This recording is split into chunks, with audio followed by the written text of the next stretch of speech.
Antarctica, the world's greatest freezer, is melting. Trillions of gallons are draining into the oceans. Sea levels are rising. It's happened before, and it's happening again right now. It's not a question of will sea level rise a large amount. It's only a question of how fast that will occur. How will humans fight back before our cities are inundated?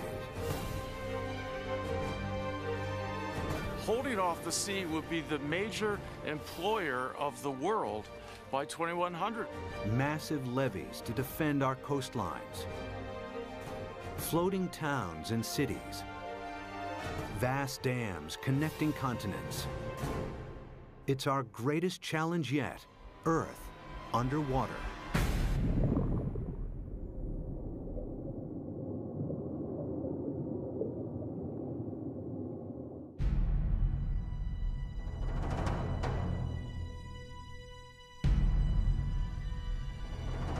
This is New York in the 24th century.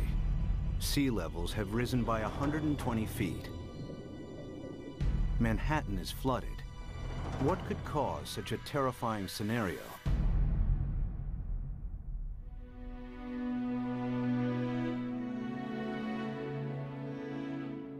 The answer lies here, in Antarctica, where vast amounts of frozen water are locked up in ice.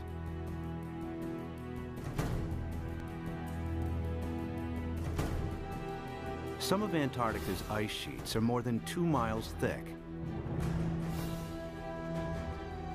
If melted, this ice would dramatically raise sea levels. And the melting has already started. Taxi checks complete.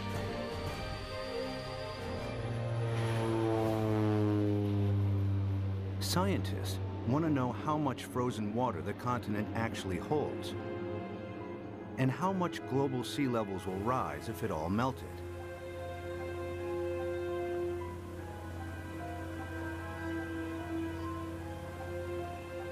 Specially equipped aircraft send radar beams deep into the ice, which reflect off the bedrock and measure the depth of the ice sheet.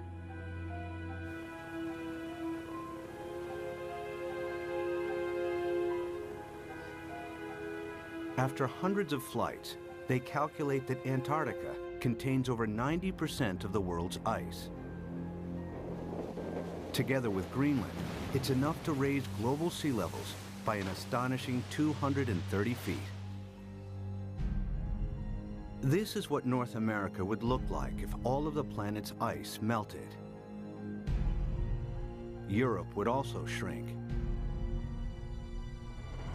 London's Tower Bridge would become a solemn monument in the sea. Berlin would be flooded, as would Paris. But how likely is such a scenario? Is sea level rise reality or myth?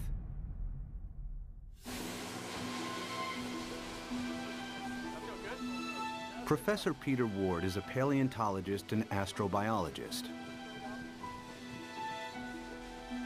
He's written extensively on the history of life on Earth.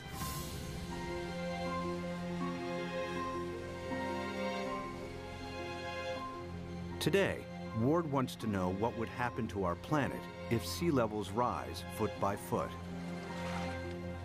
Somebody give me a zip here. The journey begins in the Florida Keys, a chain of islands south of Miami.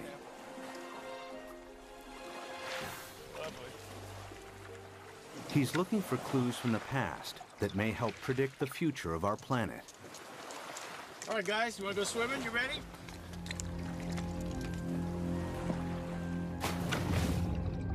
Just a few feet below sea level are banks of coral that have been at this location for over 4,000 years.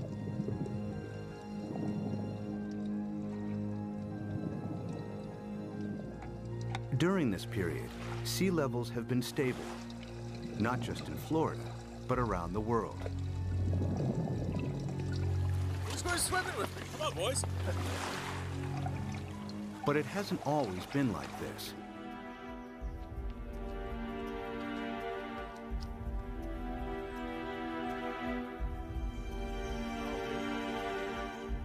A few hundred yards from shore, Peter visits an abandoned quarry that reveals startling evidence from the past.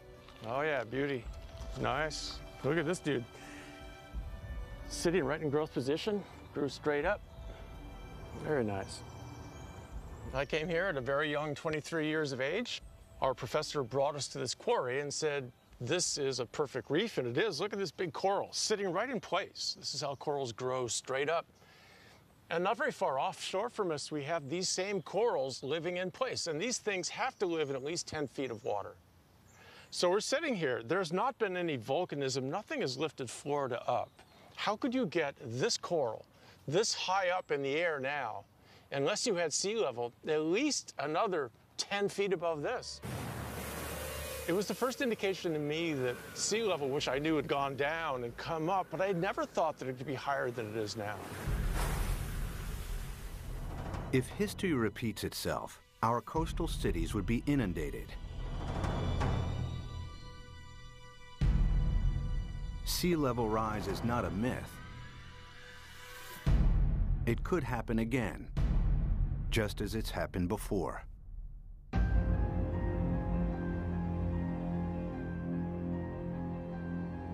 The beginning of the most recent ice age was 70,000 years ago.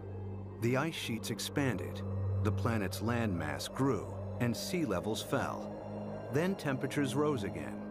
The ice receded. Sea levels climbed and eventually settled at today's coastlines. But global temperatures are on the rise again. This time from humans burning huge amounts of fossil fuels.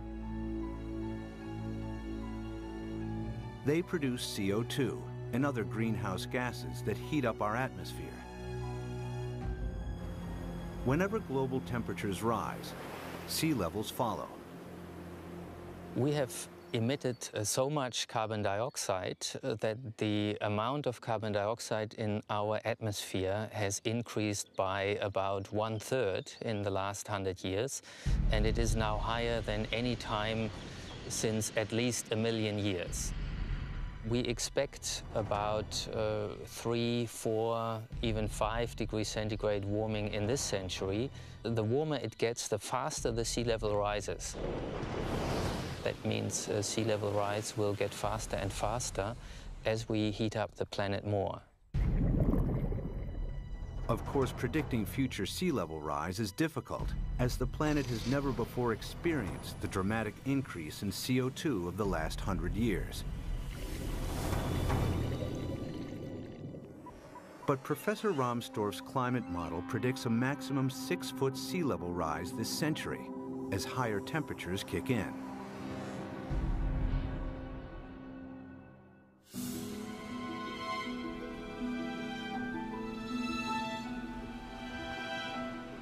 One city that would face inundation this century is Miami, Florida. Just a few feet above sea level, it has virtually no defenses against a rising ocean.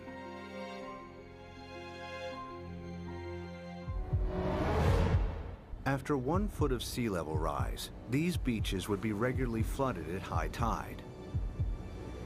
After 2 feet, many roads would be submerged. After 3 feet, if a hurricane strikes, the surging water would overcome sea defenses and cause flooding deep inland. Much of the region's coastal real estate would be ruined. We are looking at millions and millions and millions of dollars of real estate here. And we can assume that every one of these things is $500,000 to $1 million. We've got 100 here, we've got $1 billion in a very short area through here. So our $1 billion of houses, we get 1 meter, 3 feet of sea level rise, and every single one of these houses is useless. Who's gonna buy them? What happens to this $1 billion of real estate by the time we get 3 feet? I mean, it's gone. It's useless. It's just, you scrape it off with bulldozers, and you just leave it here. That's what'll happen. It'll just be left here. And it's not just residential properties that will be affected. Think of all the wharves and all the places where ships offload and onload all the goods and services. And if sea level rises even 3, 4, 5 feet, every single one of those ports has to be replaced.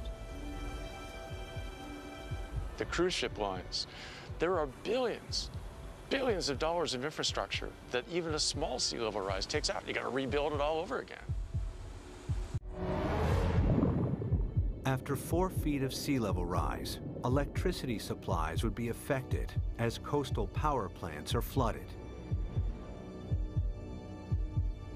After 5 feet, some of Florida's freshwater resources would be contaminated with seawater, and the Everglades National Park becomes a vast bay. After 6 feet, millions of Floridians would have to evacuate the state. So what's going to happen to Florida? By 2100, we'll be at least 4 to 6 feet higher. So this tide, which is not a high tide, will be about here, up to here. There's no way that we can keep the sea back as it rises. Miami-Dade County will be severely diminished.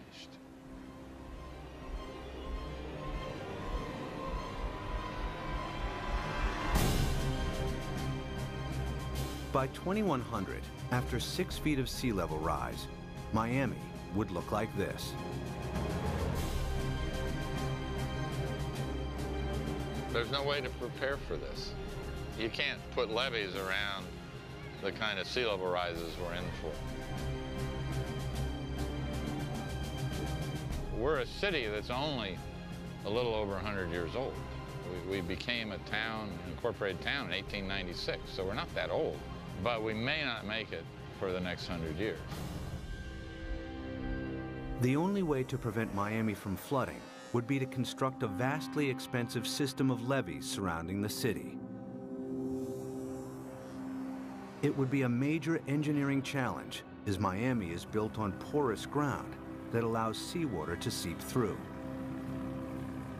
Alternatively, if Miami was flooded, the city would eventually have to be abandoned. There are cities you can save and cities that you can't save. And the choices will be based on, can we dike it off, can we put it off, or is this too expensive, not worth the price, not worth the effort. One city determined to defend itself against the sea is New Orleans, Louisiana. During Hurricane Katrina in 2005, large parts of New Orleans were flooded after a storm surge raised sea levels by 20 feet. The city lies several feet below sea level. Its antiquated locks and levees weren't strong enough to hold back the rising sea. As the storm pushed the Gulf's surging waters into Lake Borgne and onwards into the city's canals, New Orleans' sea defenses broke in 50 places. We had some levee and flood wall failures in the hurricane system, and the combination of that overtopping of the levees and the flood walls that failed caused massive flooding throughout the city. About 80% of the city of New Orleans was flooded following Hurricane Katrina.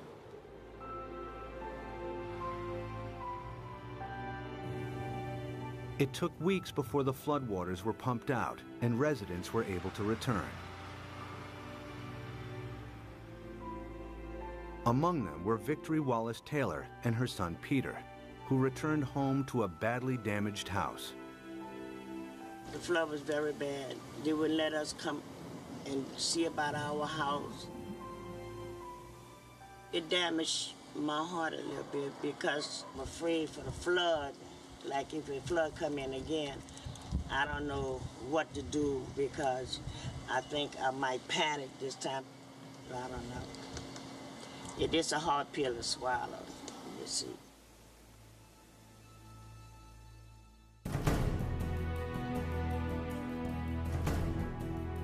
To prevent New Orleans from flooding again, the U.S. government is investing billions of dollars in the city's sea defenses. Along the riverbanks, the U.S. Army Corps of Engineers is strengthening New Orleans' levees and locks. Their work here provides future insight into the kinds of construction that may be needed to protect coastal cities around the world against rising sea levels. We learned a lot of key lessons, and some of the key lessons learned were incorporated into the designs for the Greater New Orleans Hurricane Storm Damage Risk Reduction System. And that system is a series of many different aspects. It has flood walls, it has pump stations, it has levees. There's the series that we call the multiple lines of defense. New Orleans defense takes a unique approach against the rising water by confronting the enemy itself. The flood surge that broke its sea defenses approached the city from Lake Bourne, a lagoon east of New Orleans.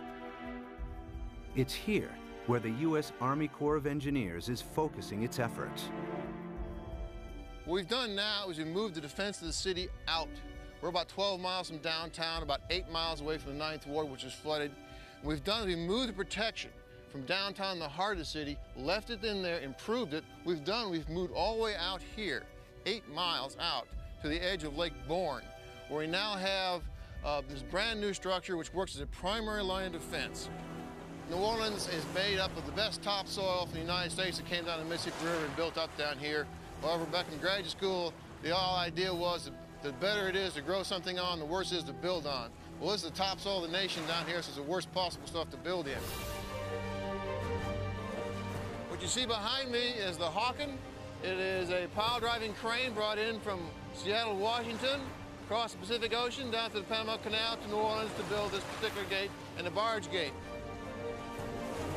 And what we've had to do is go down 60 feet through the newer material down to the old Pleistocene clay, and that is our basis. So the main wall itself goes down to minus 130 feet, and the batter piles that brace it are down to 190 feet. All tall buildings in New Orleans, the dome, everything is based upon piles. The new seawall also has to allow ships to pass through.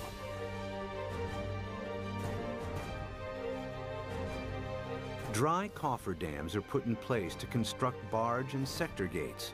The concrete is poured, the dams are flooded, and the gates can be completed.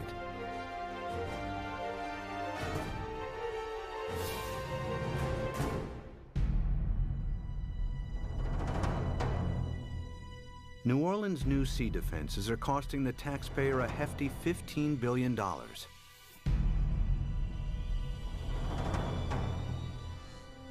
But their design only accounts for storm surges that build from sea levels today.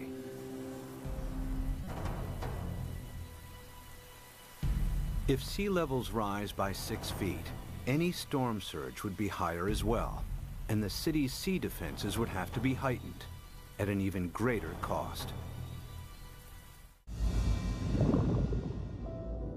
Not every country can afford to spend billions on sea defenses.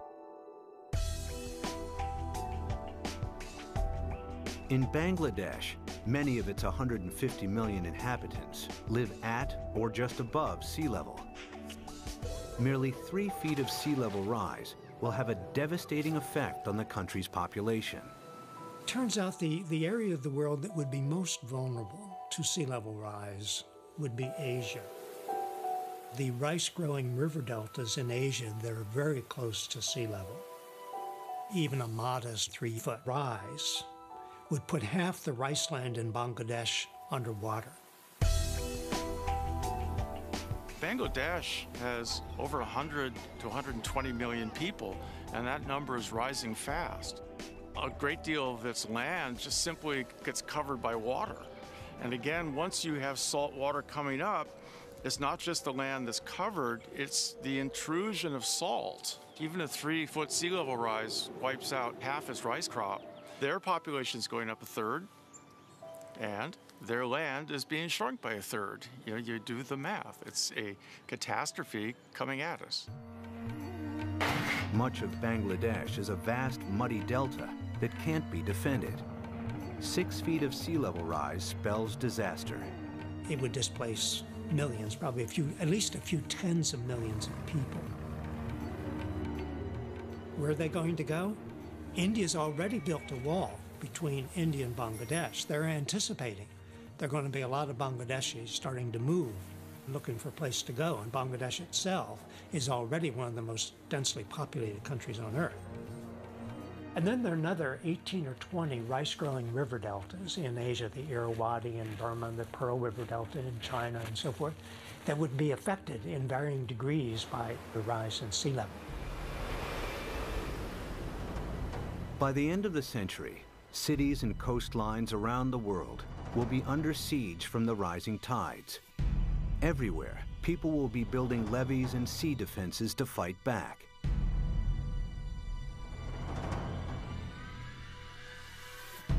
But sea level rise won't stop at 6 feet. They're likely to rise at an even faster rate.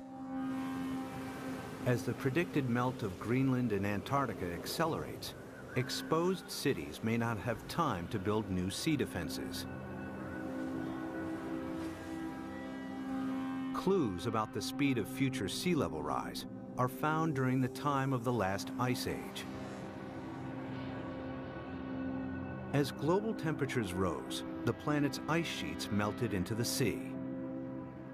Sea levels increased by a staggering 390 feet until they settled at today's levels. How fast did this happen? The answer may help predict how quickly sea levels could rise in the next century, and how much time we have to defend our coasts. Professor Rick Mortlock is one of the world's leading experts on past sea level rise. He and his team collect fossilized coral from the seabed.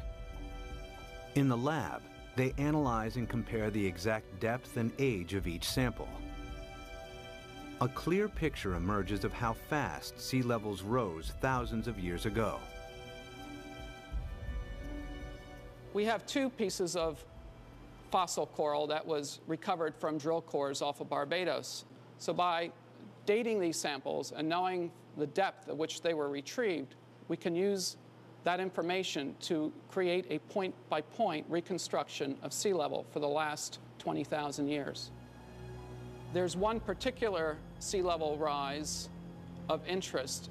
We call it Meltwater Pulse 1A. During that period of time, we believe sea level rose about 20 meters in 500 years, or about 4 to 5 meters per 100 years. If the same happens again, it would translate to as much as 16 feet of additional sea level rise in the next century. Factor in today's affairs, and the rise may be even faster. If we don't get emissions under control, the rate of sea level rise will keep accelerating. And so in the next century, it's not only that we get the additional 5 to 7 feet that we got the last century, that's going to happen, but we add on to that. So now we're looking by 2200, probably at least 15 feet above, and probably 20. By 2100, the cities will know that they are doomed. The coastal cities, anyway.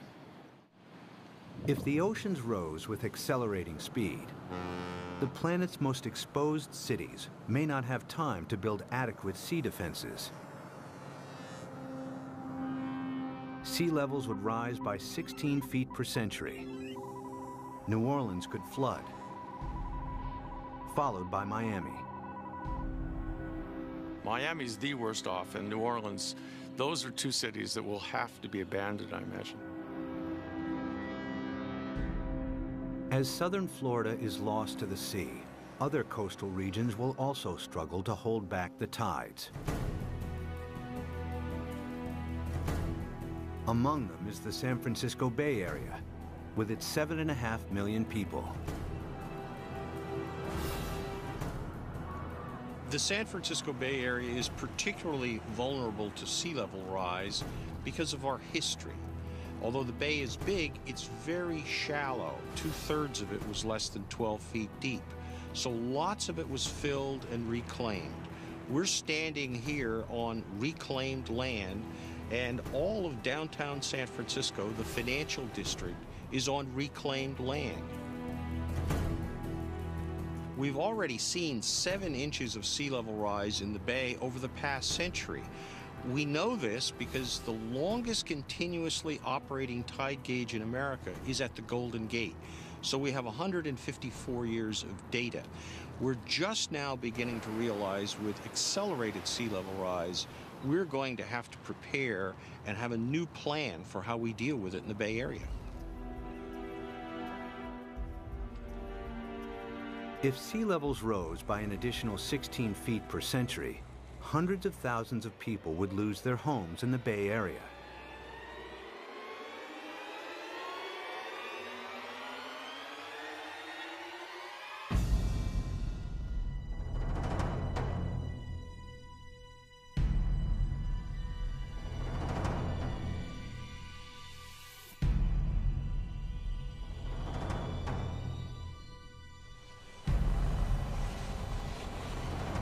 To protect San Francisco Bay, levees would have to be built on a massive scale.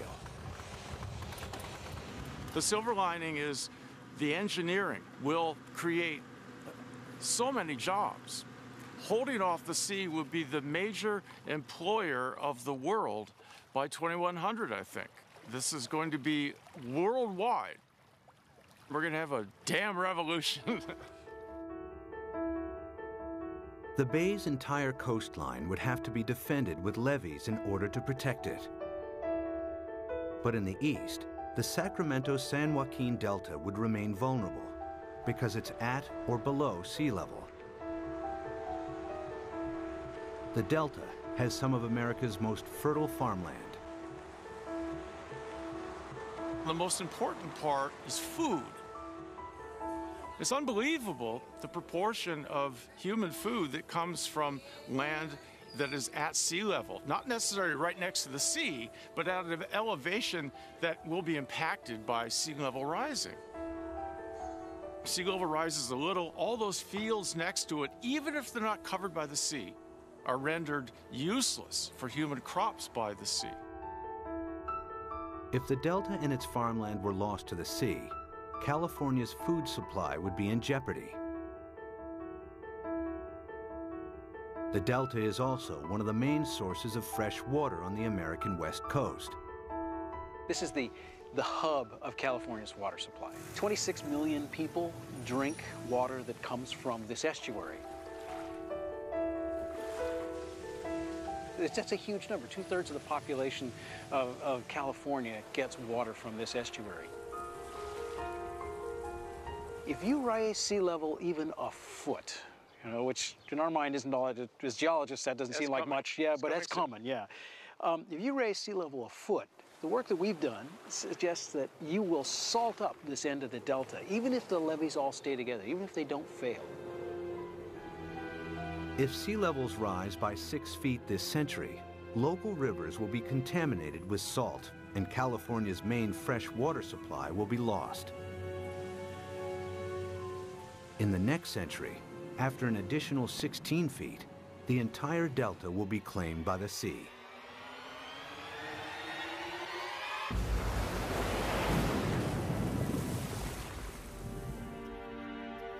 But there may be a way to defend both the delta and San Francisco Bay. San Francisco is among the best, easiest to save. The most radical solution would be putting a big dam right across the bay under the Golden Gate Bridge.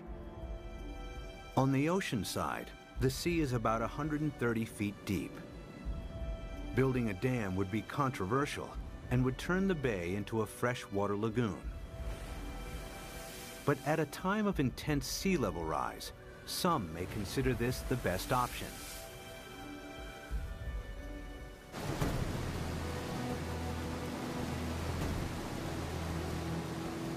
Using cutting-edge technology, huge dredgers could pick up sand from the seabed nearby and deposit it as the dam's foundation.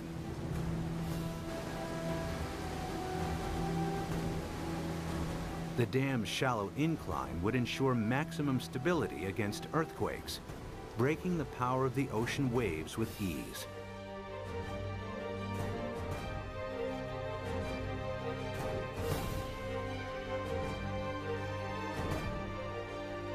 Vast pipes and pumps would be installed to keep the bay's river water flowing out to sea.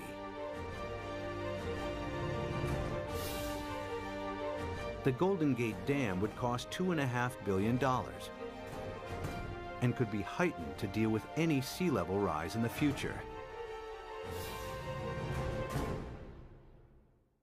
San Francisco and the Bay Area would be saved.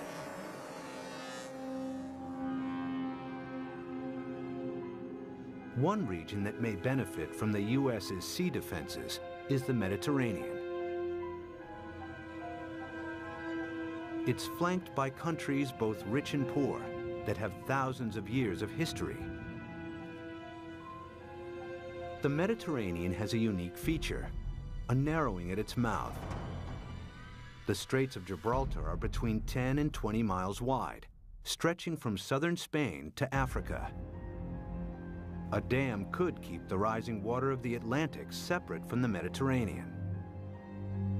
There's been a plan since World War II, for instance, to put a dam between the Rock of Gibraltar and Morocco on the African side. A dam big enough that sea level rise does not affect the Mediterranean. But building a dam here has one major drawback. Every year, the Mediterranean loses 2 feet of sea level through evaporation that is compensated by the inflow of water from the Atlantic. The dam would cut this off. In the case that you build a dam in the Gibraltar Straits, there will not be the flow of water from the Atlantic. So in the case that you cut the flow, so there will be a evaporation, there will not be compensation, and there will be a permanent drop of the water level. After years of evaporation, the Mediterranean would turn into a stagnant saltwater lake. Eventually, the sea would dry out. And if then the sea level would rise, let's say another... Sea defense engineer Peter Janssen maps out possible solutions on how to keep the Atlantic flowing while building the world's largest super dam. I looked at the surroundings. I looked at what may be required to make a closure. And then, well, I thought it may be feasible.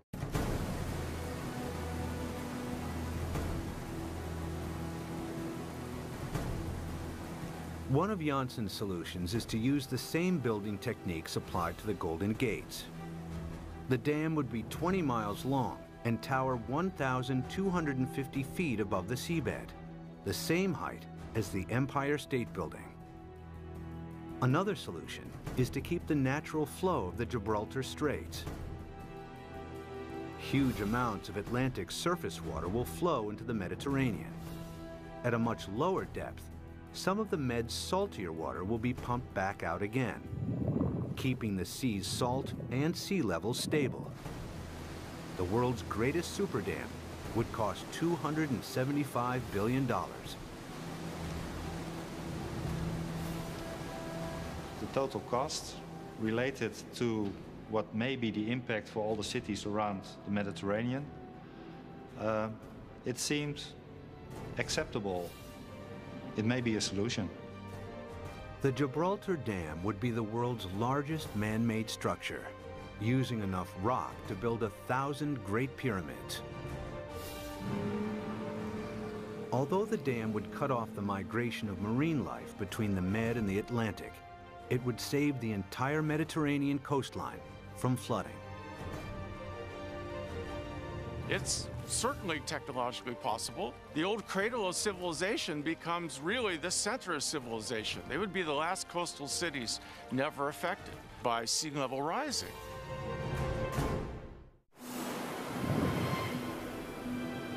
By the end of the next century, sea levels could rise by nearly 22 feet. Some cities may be saved through the construction of super dams. Others that can't be defended are lost to the sea. Exposed countries too poor to build defenses are flooded. Around the world, hundreds of millions are displaced. It's likely that by the 23rd century, the ice sheets will melt at an even faster rate, and that the oceans will rise with increasing speed. The planet's growing population and a continuing hunger for cheap energy could make it worse.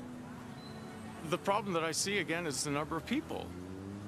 Every new person is going to want housing. Every new person is going to need food, obviously, and want transportation. Let's say that all of us cut our gas emissions. So 6.5 billion of us cut down by a third all our usage, and then we raise the population by a third. All those new people are just adding back to what we've cut away. Some scientists believe that our CO2 levels could quadruple over the next centuries. It would mean reaching CO2 levels last seen over 50 million years ago, when there was no ice on the planet and when sea levels were more than 230 feet higher than today. In the worst case, if we are so foolish as to burn all the fossil fuels so that carbon dioxide increases to more than 1,000 parts per million, then there's no question we will melt all the ice on the planet, which would mean a 75-meter or almost 250-foot rise in sea level. It's not millennia. It's not going to take thousands of years. The forcing of humans is so large that it will do the whole job within a time scale of centuries, I believe. This is the worst-case scenario. CO2 levels triple, global temperatures dramatically increase, and the Antarctic rapidly melts. The world's coastlines are eroded as sea levels rise by an additional 50 feet by the end of the 23rd century. One rich city that would struggle to defend itself is London, Western Europe's largest metropolis. Its main river, the Thames, is tidal, and water levels vary by up to 22 feet. The Thames barrier defends the city against storm surges from the sea. If a tide is unusually high, the barrier closes its gates, and inner London is protected. If sea levels rise by 6 feet, the barrier would have to be replaced by a huge seawall upstream. But if they rise by 50 feet per century, there may not be enough time to build adequate sea defenses.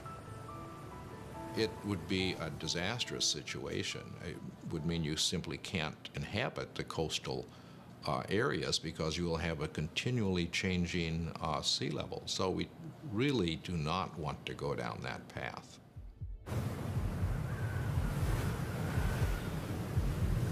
If CO2 continues to increase at a growing rate, 50 feet of sea level rise per century is a distinct possibility. The swiftly rising oceans would bypass any new seawalls. London and large parts of England would be flooded within a few centuries. The worst case scenario is when we have maybe 4 to 6 feet within a decade. That's not the kind of thing where you sort of sell your houses and say it's going to be okay. But you're trying to get out of there without drowning.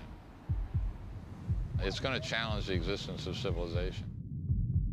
One of London's most famous landmarks, the Tower Bridge, would become a somber outpost in the sea. I mean, there would be a degree of panic that we cannot imagine as each country tried to figure out how it somehow could survive. Rising oceans would seep underneath obsolete levees or breach areas where there wasn't the time or money to strengthen seawalls. The rapidly rising sea levels would soon overwhelm large parts of continental Europe. By the time all of the Antarctic's ice has melted, Denmark, the Netherlands, and large parts of northern Germany and France will be lost. Significant sea level rise may turn Berlin into a coastal town within centuries. Another 100 years, and the city would be lost to the sea. The rising sea would creep up the River Seine and find its way to Paris. With an elevation of 115 feet, the French capital would be vulnerable to sea level rise. After all of the planet's ice is melted, it will flood. The affluent countries would try to protect their borders against millions and millions who would be leaving the areas most severely affected. But the stresses associated with migration on this scale are unimaginable. The meltdown of the planet's ice sheets would completely transform our world. But even as our coasts are pushed back by the rising oceans, resourceful humans would try to adapt.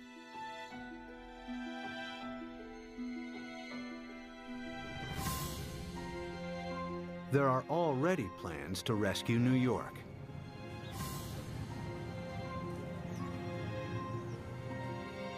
Manhattan Island is flanked by two fast-flowing tidal rivers. The entire city is directly exposed to the North Atlantic and extremely vulnerable to sea level rise.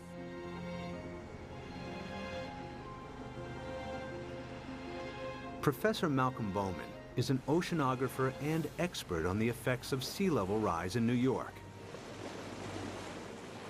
If the worst case scenario, the rapid meltdown of the ice sheet on Greenland, the West Antarctic ice sheet, were to happen extremely rapidly, the future of New York City is in peril. So the city has two options. One, either build massive defenses, or two, start evacuating the city and its population to higher ground. The flooding of New York's underground installations would only be the first in a series of catastrophic events. After the first 6 feet of sea level rise, parts of lower Manhattan would be submerged. If sea levels rise by 50 feet, the water would move into Times Square. Behind me is the Manhattan Bridge, with sea levels rising 250 feet. That bridge would have seawater lapping around the roadway. The New York City as we know it would not exist. But there is a way that New York might adapt even to extreme sea level rise. The idea is to build on water. Here in the Netherlands are several communities of floating houses. Koen Olthaus is a visionary architect who believes these houses are the beginning of a new trend in design and construction. So what you will see is that people go and design floating apartment buildings and really floating structures like 200 by 200 meters with roads on top of it and with cars on top of it and houses. Such floating cities could be built with a new lightweight material that's like a concrete sponge. The beauty about floating cities is that you don't have to protect them from nature. They just go on with nature, they live with nature. And it will just go up and down with the water. Olthaus has designed a seawall to protect Manhattan, with floating districts attached to it.